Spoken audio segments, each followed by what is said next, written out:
Welcome, folks, to my final edition of True Tales from the Early Days on Long Island. Today, you're in for a special treat.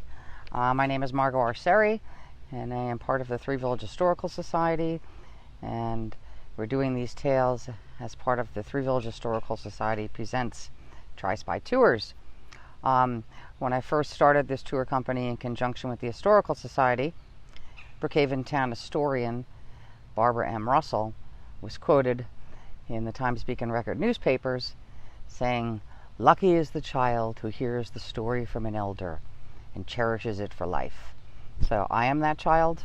I first heard the Culper-Spiring story and tales of Setauket and Strong's Neck from the person we just shot, Kate Wheeler Strong. We are standing in front of her gravesite. We are at the private Strong Cemetery. I'm very grateful that the Strongs have given me permission to enter the grounds. It's known as St. George's Manor Cemetery. And Kate, whose grave I'm standing in front of, was the great-great-great-granddaughter of Anna Smith Strong. She was the only female member of the Culper-Spiring. This is our final true tale, but don't worry. I'm going to have some other adventures up my sleeve, so this is not the last tale you'll hear, but it's the last set of the true tales. So I'm very grateful. We've had thousands of views for the past few months. Wonderful donations have come in. So myself and the Historical Society, we are extremely grateful. So thank you.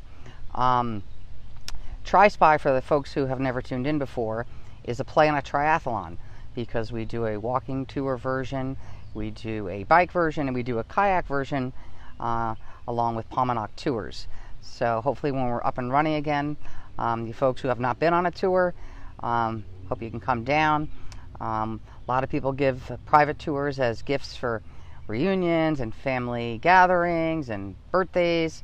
So if you can't get on a public tour, you can always contact us for a private tour. As the comments come in, I will look at them later and reply. After I read today's tale, and today is the historian's pick. So this is Bev Tyler. He is a legend in this area. He is the Three Village Historical Society's historian, and he's also my go-to man.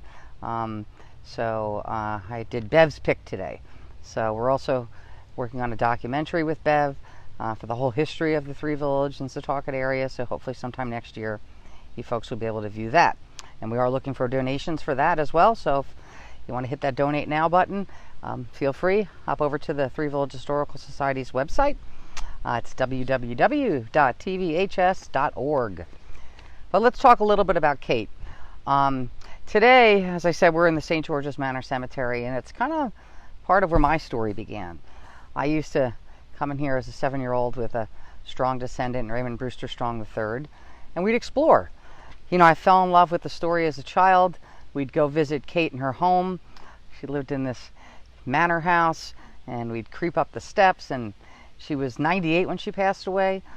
She was blind the last 40 years of her life, but she used to write for the now defunct Long Island Forum. I actually have a copy of it here, and that is Kate on the cover, a beautiful sketch of her.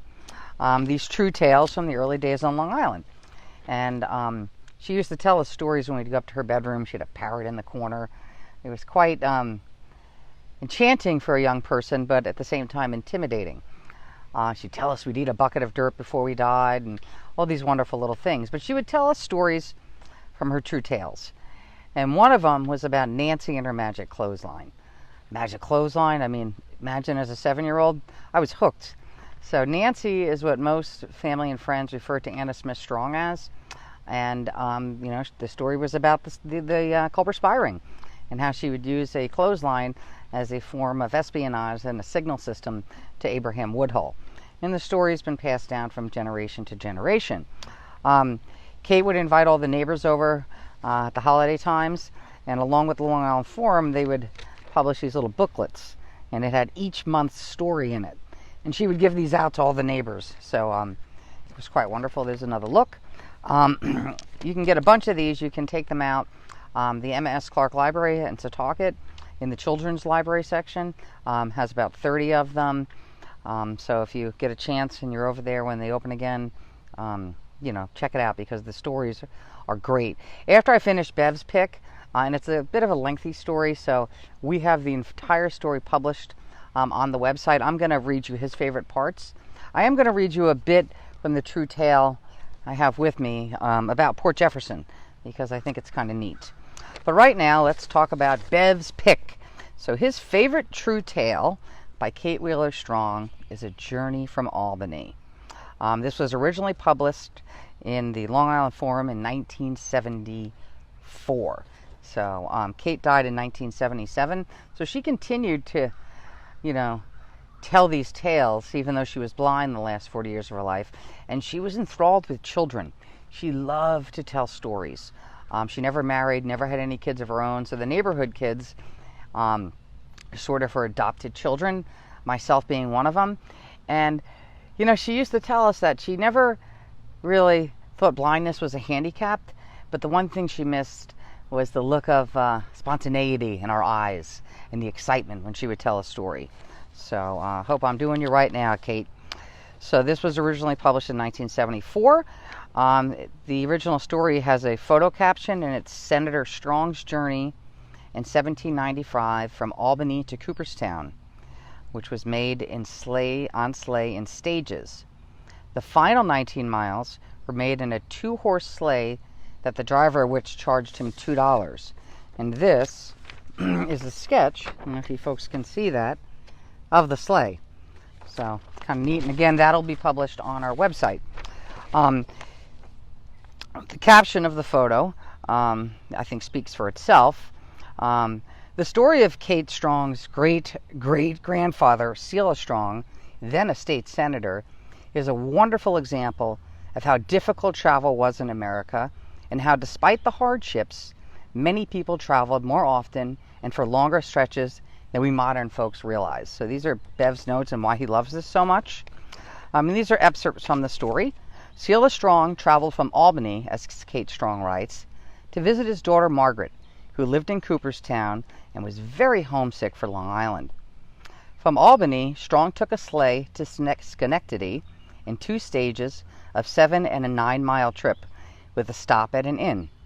Along the way, he saw more than 50 sleighs going to and from Albany. Can you imagine?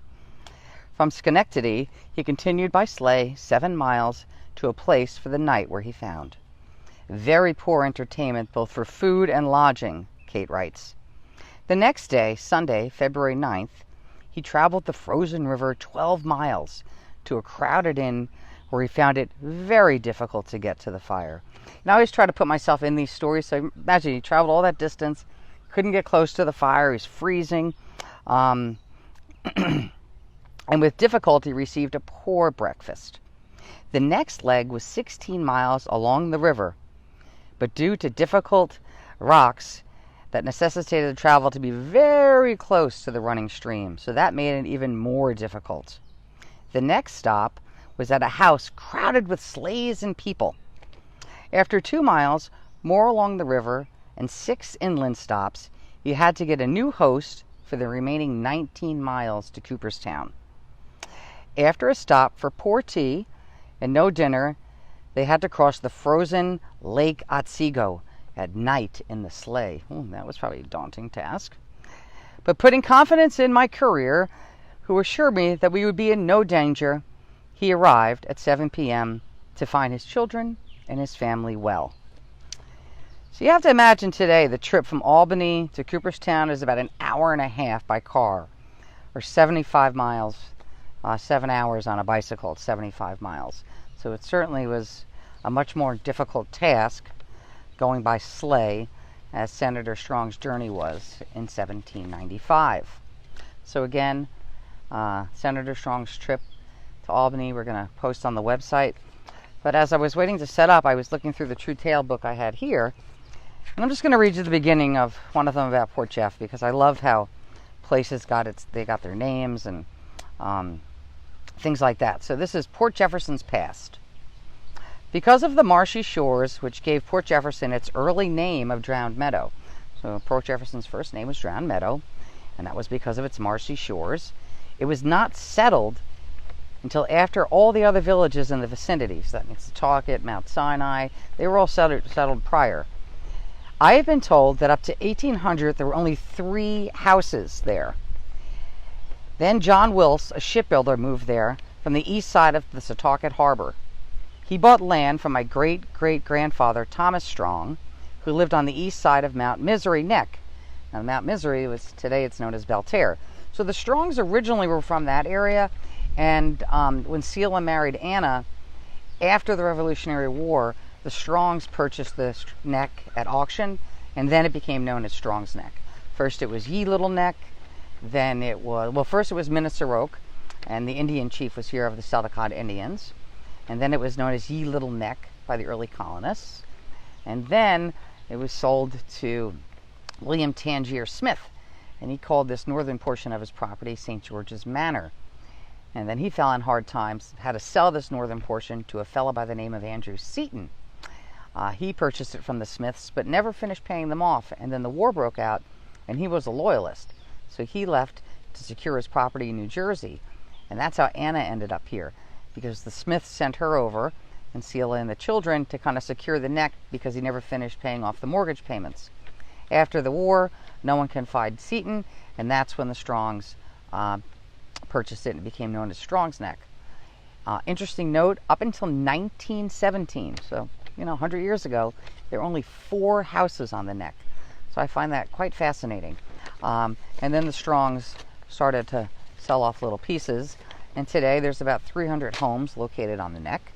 But since this is one of my favorite places, St. George's Manor Cemetery, and we do have permission from the Strong family to be in this private cemetery, I'm going to pop you guys off my little tripod here, and I'm going to take you on a little tour around the cemetery because I certainly feel it's worth seeing. So I'm going to flip you guys around. We're going to say goodbye to Kate. So Kate, thank you for having us, and we're going to walk through the original section first. So if you've never seen this, we actually come here on our kayak tours. This is Little Bay. That's that water you see in the distance. All the way across Little Bay is Abraham Woodhull's farm, or where it was. And we point all this out on our kayak tours. But right here is the original section where the Smiths are buried. There are only Smiths or Strongs buried here in the family cemetery, except for one person. And his name is John Michael Fanstone. And we're doing a special segment with Bev Tyler and Donna Smith in the Three Village Historical Society in the next month. And we'll tell you John Michael Fanstone's story and how he ended up here. So here we have the oldest headstones of the Smiths. And I'll give you the nice vista point. It's low tide, but there we have Little Bay. And way across, you can see the land. That was Abraham Woodhull's farm. There's now a marker there. Look, it's really just an incredibly peaceful place. Here we have the headstones. Obviously, they're not the original, of William Tangier Smith and Madam Martha. And I'll show you a little bit of the old headstones here, which I think is just fascinating, and it's just such a peaceful place. So I hope you're getting some of that feel. Okay, and now my favorite stop, well, next to you, Kate, of course. This is the site of Selah and Anna and the kids. So we have Selah here on the left. These are actually the back of the headstones. And we have Anna here on the right. And these are the kids. So Thomas is here. His headstone, unfortunately, is cracked, but they're going to fix it. Margaret, who we mentioned in the story, who Selah was going to see, was right behind us. And this is Keturah, another one of the children. They had 6 kids during the war, and a 7th one was born after the war. And guess what his name was? George Washington. So gotta love that. This placard here was put up by the Anna Smith Strong chapter, the Daughters of the American Revolution. So that's our local chapter here. And actually, the Strong family, we are in the process of raising funds to give Selah a proper placard that will go there. So I'm going to walk you through, and we're going to go to the front. So first we'll look at Selah, born on Christmas Day. Wow. and he died on the 4th of July. Okay, folks, what other famous revolutionary fellas passed away on July 4th within hours of each other? I'm going to see if anybody pops those answers up. I'll give you a hint on one of them. The other fella said, Jefferson lives! So I'll give you Jefferson. And here we have Anna. Okay, she lived till she was 72 years old. And folks out there who watch Turn, 2 of the episodes, I think they got from this headstone, because one episode is Time How Short. So you can see that right there. It's carved on the side. Time How Short. And then another episode was called Eternity How Long. And look what we have here. Eternity How Long. So there you have it. Okay, so we have John Adams and Thomas Jefferson. Way to go, Barbara Jekyll. You get a tour, my friend. And I always like to read a little bit about Kate's monument on what they wrote. Let's see if we have the light today. It said, this monument is erected to cherish the fond remembrance of an affectionate wife, a tender mother, and a sincere friend whose virtues were admired by many. So that's the kind of person that Anna was. And I think it's just beautiful that they have it here on her headstone. So again, that's the Smith oldest section. And here we have the Strongs and the kids. That's Margaret right there, who the story we talked about, who Selah went to go visit. And then we have the newer section here. We have Selah Brewster Strong here. This is the second. He was actually a New York State Supreme Court Justice. So we have senators, Supreme Court justices in the Strong family. So a lot of them went to Yale. And then this is the newer section here, and we'll end up back at Kate. Obviously, we rely on donations and events at the Three Village Historical Society. And right now, we have not been able to have many of our events. So if anybody can donate $5, anything, hop on over to, again, www.tvhs.org. And we would love to get some donations in from these True Tales. And again, here we have Kate. And these are her 2 sisters. And then I'm just going to walk back to that fella I mentioned, John Michael Fanstone, the only non-Smith or Strong here. And again, look for our story next month with Bev Tyler, Three Village Historical Society historian, and Donna Smith, the education director at the Historical Society. Okay, folks, so this is Margo Arceri. I really appreciate everybody signing in and listening and sharing all these past few months and all the donations. We greatly appreciate it. I have such gratitude. I hope everyone is healthy and doing well, and you know, we just have to keep on keeping on, and I hope you all have a positive day. Thank you so much, and look for me next month, because we might be coming to you on a kayak, or a bicycle, or a walk. Try spy. Okay, we're going to give you a sort of a modified version, myself solo, of a Try Spy tour. Thank you all again for tuning in, and again, if you feel like donating, we would greatly appreciate it. www.tvhs.org. Again, thank you all who have tuned in over these past few months, and we'll see you real soon. Bye-bye.